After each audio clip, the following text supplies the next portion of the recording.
Hi everyone, welcome to my channel. ಎಲ್ಲರೂ ಹೇಗಿದ್ದೀರಾ? ಎಲ್ಲರೂ ಚೆನ್ನಾಗಿದ್ದೀರಾ ಅಂತ ಭಾವಿಸ್ತಾ ನಾನು ಕೂಡ ಚೆನ್ನಾಗಿದ್ದೀನಿ. ಇದೇನಪ್ಪ ಕಲರ್ ಇಡ್ಲಿ ತೋರಿಸ್ತಾ ಇದ್ದೀರಾ ಅಂತ ಅನ್ಕೋತಾ ಇದ್ದೀರಾ.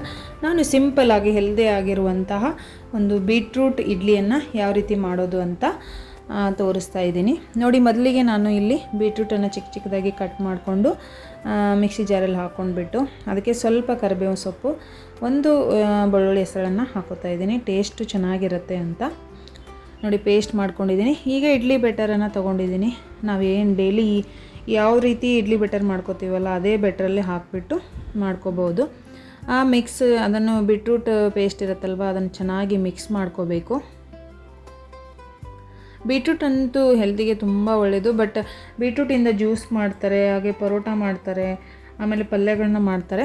ಬಟ್ ಮಕ್ಕಳಿಗೆ ಈ ರೀತಿ ಕಲರ್ ಮಾಡಿಕೊಟ್ಟಾಗ ಇಷ್ಟಪಟ್ಟು ತಿಂತಾರೆ, ಹಾಗೂ ಹೆಲ್ದಿ ಕೂಡ ಇರುತ್ತೆ. ಇದು ಡೈಜೆಷನ್ಗಾಗಿರ್ಬೋದು, ಸ್ಕಿನ್ಗಾಗಿರ್ಬೋದು, ಹಾರ್ಟ್ಗೂ ಕೂಡ ಒಳ್ಳೆಯದು. ಮತ್ತು ಯಾರಿಗಾದರೂ ಹಿಮೋಗ್ಲೋಬಿನ್ ಕಡಿಮೆ ಇದ್ದಾಗ ಈ ರೀತಿ ಬೀಟ್ರೂಟನ್ನು ಡೈಲಿ ತಿನ್ನೋದ್ರಿಂದ ಹಿಮೋಗ್ಲೋಬಿನ್ ಕೂಡ ಚೆನ್ನಾಗಾಗತ್ತೆ ಅಂತ ಹೇಳ್ಬೋದು. ನೋಡಿ ಎಷ್ಟು ಚೆನ್ನಾಗಿ ಕಾಣಿಸ್ತಾ ಇದೆ. ಅದನ್ನು ಮಿಕ್ಸ್ ಮಾಡಿ ನಾನು ಇಡ್ಲಿ ಪಾತ್ರೆಯಲ್ಲಿ ಹಾಕ್ಕೊಂಡು ಯಾವ ರೀತಿ ಇಡ್ಲಿ ಮಾಡ್ತೀವಲ್ಲ ಅದೇ ಥರನೇ ಮಾಡೋದು. ಸಿಂಪಲ್ ಆಗಿರುತ್ತೆ. ಹಾಗೆ ಮಕ್ಕಳು ಲಂಚ್ ಬಾಕ್ಸ್ಗಂತೂ ಸೂಪರ್ ಆಗಿರುತ್ತೆ.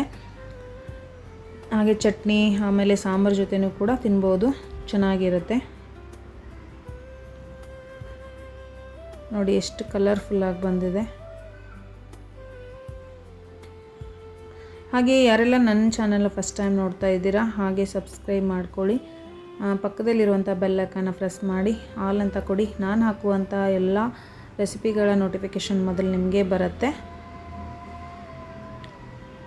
ಹಾಗೆ ಈ ರೆಸಿಪಿ ನಿಮ್ಗೆ ಇಷ್ಟ ಆಗಿದ್ದಲ್ಲಿ ಲೈಕ್, ಶೇರ್, ಕಮೆಂಟ್ ಮಾಡೋದನ್ನು ಮಾತ್ರ ಮರಿಬೇಡಿ.